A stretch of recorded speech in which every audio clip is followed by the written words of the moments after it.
Want to chat with me? I have my biggest cheerleader right there. And he's doing the laundry for once. What would you like to do with your hands?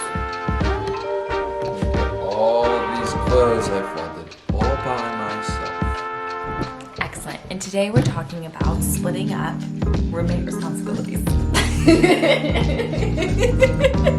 Just kidding.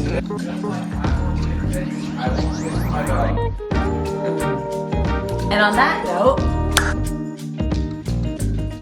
okay, we're back in business, and today, for real, we are talking about 6 questions that should be answered before you get married. Ladies and gents, it's really easy in that dating phase to just think that this person has no imperfections, is absolutely perfect, and the home you're about to, the home you're about to build together is just gonna be happenstance. It's just gonna fit right in, just perfect little puzzle. Well, let me be the rude awakener. That's not the case. I don't know if marriage is easy for anybody. I have not met one person that thinks that it's just easy peasy lemon squeezy. So let me help you out. Let me help you out with a few questions that you should ask your spouse or should just be answered by being in relationship with somebody. I think for me and Elijah, we took this premarital class and we did premarital counseling. But I would say a lot of those classes and counseling, they prompted conversations, and they almost made me, at least, kind of go on investigator. You're kind of in your engagement process. You're kind of testing out marriage. That sounds kind of strange, but you could say like dating is you're getting to know this person. You have an initial attraction to the person. There's this first stage of I'm interested in this person. Then you might move into that I really like this person. You step into a relationship with them. You date this person, and you become a lot more intentional with getting to know the person, getting to know their life, their family, their people, their history. You're developing deeper connection and relationship and intimacy, and start to move towards engagement. You start to ask each other questions about each other's future and hopes and dreams, and begin to imagine, is that something that I could imagine for my life? But once you get to that point in the relationship, then comes engagement. But surprise, engagement doesn't mean you are married. I remember thinking, surely we'll be engaged, and it's just like matter of fact, you're gonna feel so confident and sure in this relationship. And I would say from April to October, those 6 months, there were a lot of moments that felt uncertain because it was still not covenant. It was, we are moving towards marriage. You are beginning to prepare for marriage. It's that next step of the relationship. And in that step of the relationship is when you begin dreaming and preparing for your life with this person. And so in that time, if it hasn't come up already, it's a great time to ask those fun, intriguing questions for one another. So I've jotted a few down that I felt like were extremely helpful for me in the process from engagement until marriage. And some of these had come up previously. Obviously in a relationship, you just get to know people really well. But if it hasn't come up before, excellent time to ask those questions. So first question, what are those core values that you want to cultivate in your home? I feel like we had discussed this in part before we got engaged. I think we had more of these conversations after the fact when they were kind of like in front of us, and we're like, wait, what are you expecting from me? And what is your dream in building this life together in terms of what we wanted our home culture and values to be? I think we had some conversation, but in that first year of marriage, I thought that, oh, you just get married and boom, you're married. And all those conversations you've had about what you want your core values to be and what you want your home culture to look like would just happen.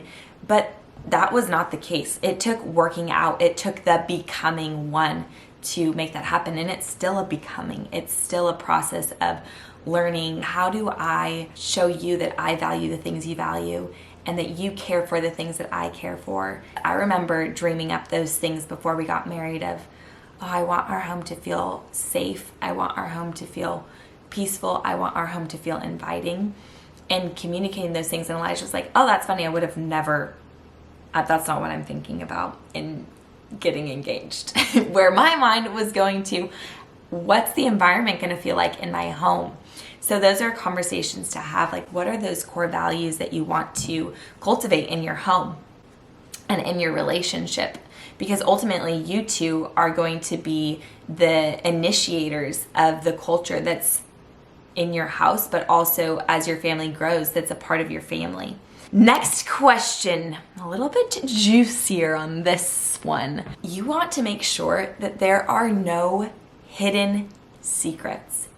You want there to be clean slates. You, even as a person, want to feel like you're not hiding anything from your soon-to-be spouse. And I would say for me, there were conversations that came up through our relationship that were really hard conversations to have. With these are things that I've struggled with. I've shared about this, but for me, it was being very honest and vulnerable about my journey with an eating disorder and anxiety and even physical things. Like, I just had to be really open and honest with Elijah like I hadn't been with anybody before. And Elijah was really good at asking detailed questions, because I think sometimes it's so hard to just spill everything out. But I think Elijah's taught me this, that when you ask the question like, well, what did that look like? I remember Elijah asking me questions like, well, he wanted to know what my experience was. And I felt like he was seeking to understand me and my past. And it actually made me feel really loved, because it felt really scary to just share all the details, and I didn't know what details to share. And I remember Elijah asking me, what did that look like? Did you not eat? Did you make yourself throw up? Did you restrict what items you would buy at the grocery store? And I remember feeling like, oh, he's a safe place. Like, he's not afraid of what this process looked like for me. And I'll say, when I began to share, it felt so much lighter than it had ever felt. It felt like this big, heavy thing I was always carrying around. And I realized, oh, this is really light. Like, this doesn't need to be hidden. And so I would say, really making space to have those conversations. Have there been past addictions? And if there have, whether that was eating disorder, whether that's pornography, whether that's substances, whatever that was, do you have a plan in place? What's your plan in case that comes up again? Because those things affect your relationship. Those things hinder and hurt relationships, especially if it's something that you're trying to hide. So asking each other those hard questions and being open and honest and creating a space that feels safe, that it doesn't feel like if you say yes, you've struggled with something, then game over. But creating a space that feels like I'm seeking to understand what your experiences was, because ultimately we're not looking for a perfect person to marry. We're looking for somebody that's willing to work out their stuff, that's willing to seek advice, that's willing to find healing. So asking each other those hard questions is so, so important. Question number 3, do you have a stable support system? I would say this would be something to discuss together. Who are the people in our life that we can trust and we can ask to be our support system in this first, second, third year of marriage, in these early stages of marriage? Who are the people that we can text at midnight and tell them that we're in the midst of a tricky situation and we don't know what to do? Or can be those people that you call that you feel like you can tell anything and ask for support? People that feel stable and that have a track record, people that you trust their relationship. Who are those people? And maybe that's different people for both of you, but I would want to know before stepping into marriage, can I trust that my fiance is somebody that's teachable, that when they seek advice, that they make corrections in their life and they take ownership for the things that maybe they need to take ownership for. And people that maybe don't just know you, but people you can trust to be open and honest with you in their feedback. Like people that are not willing to tell you the hard things. Like people that are willing to kind of just give you a little smack on the cheek and put you back on track. You want those kind of people in your life. Fourth question, past soul ties. And I feel like this topic deserves a longer video in length, but in short, you can have soul ties with people, with ideas, with things, with different kinds of relationships, not necessarily just a girlfriend, not necessarily just a boyfriend, but with your parents, with friends, with relatives, all over the place. What are those past soul ties that I've had?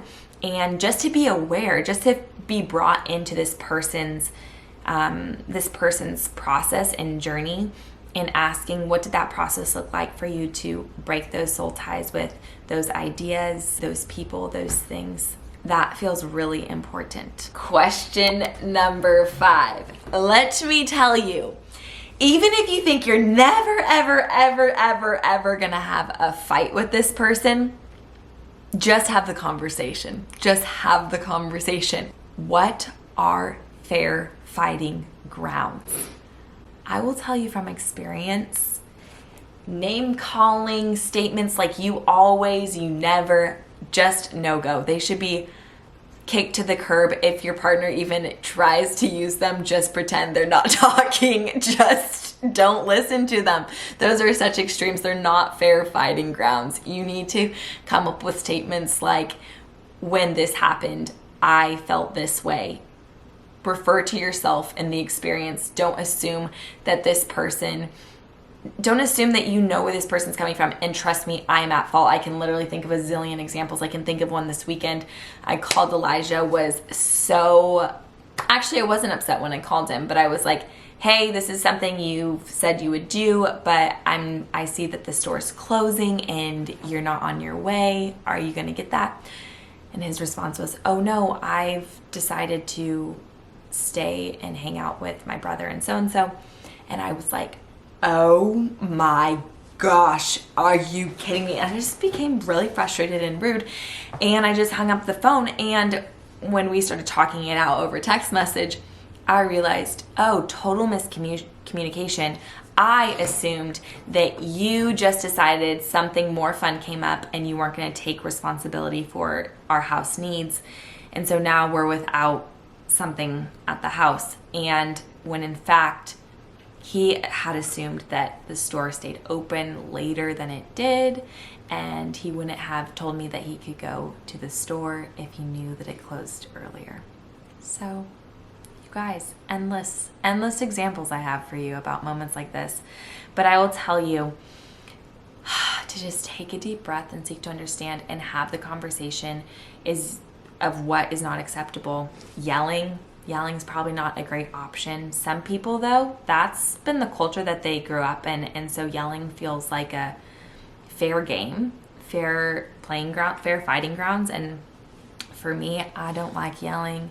There's a lot of different things, and there might be moments that come up even in marriage when you're having an argument and you're having a disagreement, where you just need to jot down and you need to go, oh, I did not like that. That doesn't feel acceptable to me. And after the heat of the moment, circling back and going, hey, I'd really appreciate if we didn't argue in this way. And if it feels like it's going to get to this point, we need to, 1, get space, but 2, we probably need to get help. We probably need to bring somebody into this disagreement. And then last, but not least, folks, let me tell you, you need to have this conversation. You really need to have this conversation. What is your sex like expectation? And I don't just mean like, oh, we're gonna have sex on our wedding night, or we're not gonna have sex on our wedding night. You need to have conversation around what's a game plan if one of us doesn't want to have sex and the other person does. How are you going to manage your emotions? And even expectations of, okay, if we get to a place in our sex life and it doesn't feel like we thought it would, or maybe this feels painful, or whatever this scenario is, this doesn't feel as exciting as I thought it would be. Who are we going to talk to? Are there safe people we can bring into that conversation?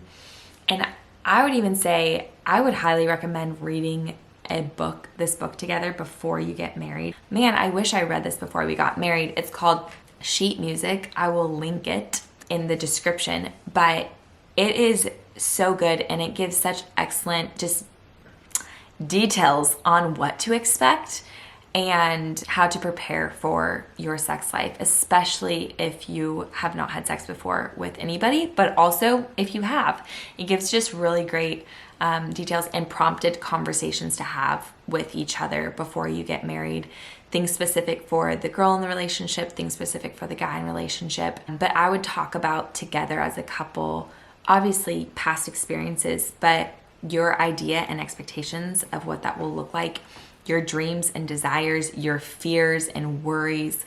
Put it out all on the table and create a space that feels safe to have that conversation even before that happens. If you're engaged, this is kind of the time that you should start having those conversations of what those expectations are that you have, and come to a place that feels safe, where you feel respected and that your fiance also feels respected in that experience. So you guys, those are the 6 questions that should be answered before you get married.